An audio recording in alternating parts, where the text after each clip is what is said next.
میرا امیر اہل سنت سے سوال ہے کہ جیسے کہ دین اسلام میں کسی کے گھر میں جھانکنے سے منع کیا گیا ہے، اسی طرح کسی دوسرے کے موبائل کی اسکرین کی طرف دیکھنا کیسا ہے، کیونکہ کبھی کبھار ان کے پرسنل میسج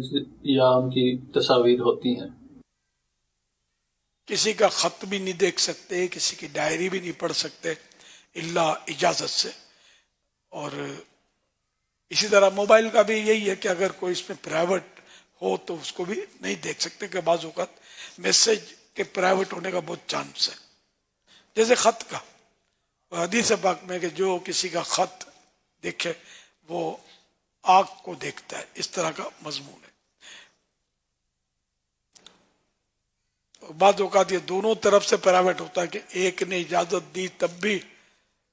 اس کی، جیسے اب کسی کا میسج آیا اور اس نے اجازت دے دی پڑھ لو، اور اگر کوئی اس میں کوئی عیب ہے اس کا، یا اس کی طرف سے پرائیویسی ہے اس کی طرف سے نہیں ہے، تب بھی ظاہر نہیں دیکھ سکتے۔ یہ بس غور کرنے پر ہی یہ ہوگا کہ کیا کرنا ہے، ورنہ یہ کہ آدمی گناہوں میں جا پڑتا ہے اور پتہ نہیں چلتا۔ اللہ پاک ہم سب کو گناہوں سے محفوظ رکھے، عقل سلیم عطا کرے کہ ہم سوچنے والے بنے اور اچھا سوچے۔ صلو علی الحبیب صلی اللہ علیہ